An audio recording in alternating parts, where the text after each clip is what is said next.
Hello YouTube. Today I have a little time to spare, and I wanted to talk about what kind of materials we can use while we are in the wild to light a fire with ferrocerium rod. I don't want to speak about human-made fire starters. There are plenty of them, starting with cotton, sisal rope, and ending to industrial-made fire starters, even paracord, fire paracord, and so on. So I don't want to talk about that. They are very good, but they are not natural. And this little movie, I want to talk about natural ways to start a fire. So, what can we use to obtain fire with the ferrocerium rod? First of all, and my favorite, is the fat wood, that is pine wood saturated with resin. This one is wet, as you can see, but this fact will not stop us to obtain acceptable fatwood dust or fatwood pieces that will help us to obtain a fire. So I will put this down and try to reach the layer that is under the wet wood, and this one is nothing else than pure gold. Is pine wood saturated with resin.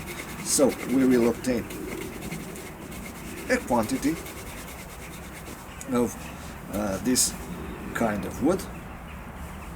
This quantity may vary depending on your skills, and now we will try to ignite it with a ferrocerium rod. So let's see what we can do.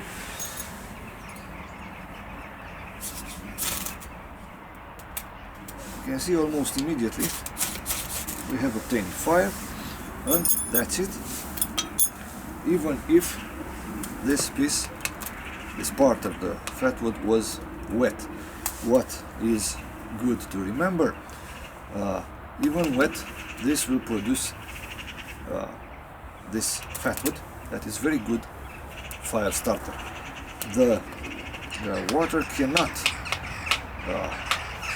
break through the barrier of resin that acts as an insulant and water repellent. So in every survival situation that we can find fat wood, even wet, we must use it to help us obtain our fire. Of course, if we have put some splinters and pieces bigger and bigger and bigger, we will have obtained a very sustainable fire. But this one is only for demonstrate how we can obtain a fire with fat wood. The second material that I love to use, but is a little more difficult, is the birch bark. We have here a piece, and this also can be used when it's wet. This also can be used when it's green, but I don't recommend to take it from a live tree, because you can kill that tree. So what we must do, this is very simple. We must scrape the surface, the white surface of the bark, because this is impregnated with some volatile oils that will help us obtain a fire.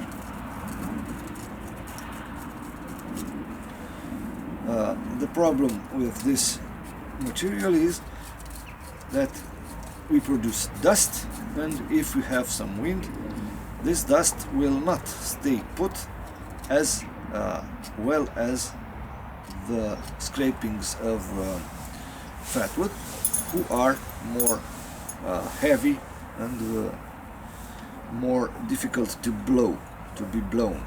Boom. Now let's try to ignite it. This is it. We have obtained fire. The problem also is that we have to put immediately other pieces of birch bark on the fire, because the fire, only the dust will not ignite the whole piece of bark. But that is not a problem. We can use it to obtain a bigger pile and then put some pieces of bark on top of it. Well, we can use also some materials that I do not have here. We can use chaga, for instance. That can be light very easily with the ferrocerium rod. Will not burn. It will not burn with open flame. It will burn slowly with a lot of smoke, but we can transfer that to a bird's nest, and we can light that pile of tinder. We can light it, we can obtain fire, and also we can use it to obtain smoke to protect us from the mosquitoes. Other things, I have here the inner bark of a poplar. This is how it looks like, and this one is, let's say, the outer bark. So we remove the outer bark and we obtain these fibers that are located beneath the outer bark. What can we do? We can break it in a very fine dust that will accept a spark from our ferrocerium and will start make smoke. So we will have something to transfer on our bird's nest.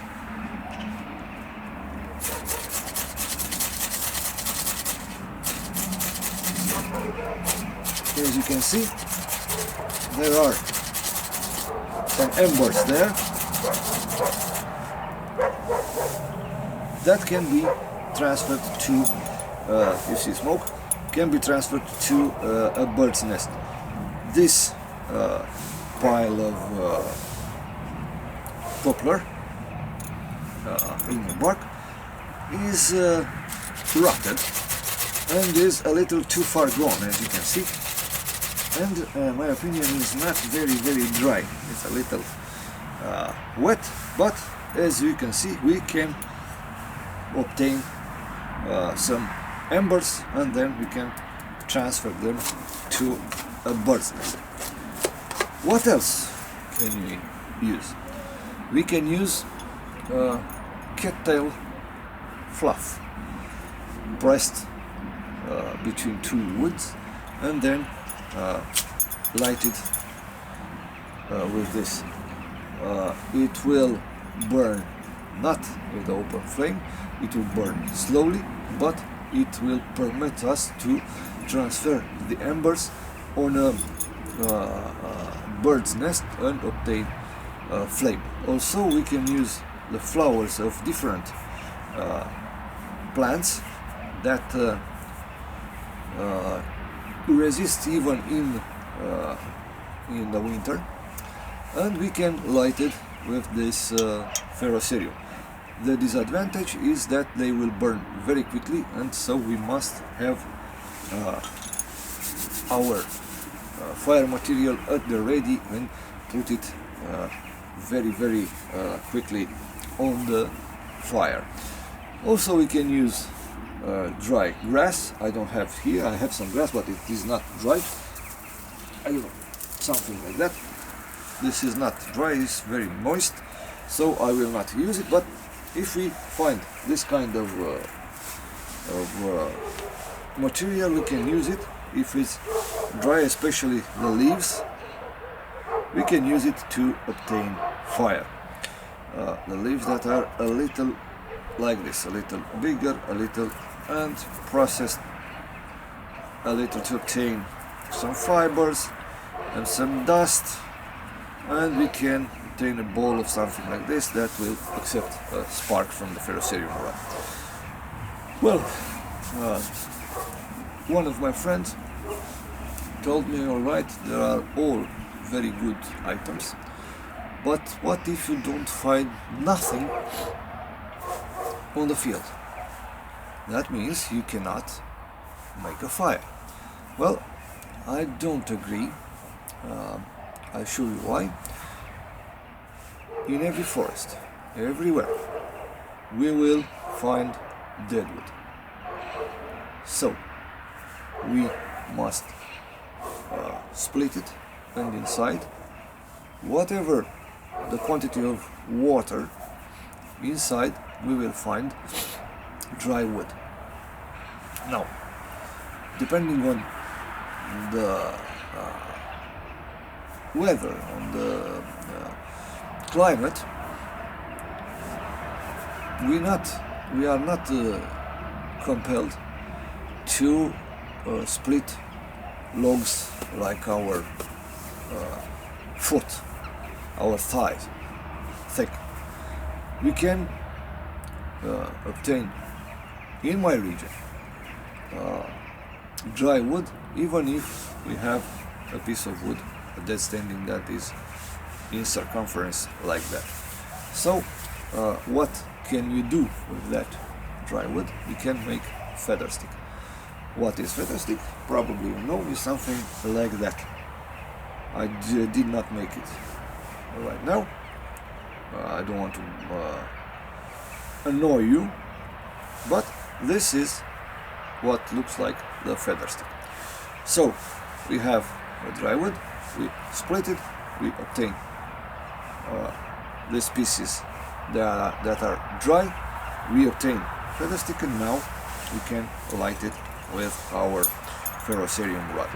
And if we have 5 or 6 pieces like that, this means that we will have fire in a way beyond any doubt. So let's put and keep it in place.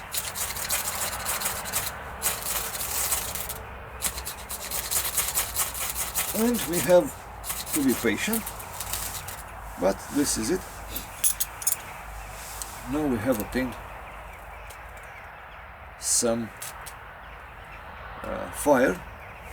That is, it will burn long enough for us to put another materials. As I said, if we have 4 or 5 sticks like that, one over another, and then little sticks, other tinder, we will obtain fire without any problem. So those are the materials that I can use, I like to use when I'm in the wilderness, and those materials are relatively easy to find, and in the same time they are easy to use, easy to obtain fire with them. So this is all I wanted to show. I wanted to show you. So a good day to you all.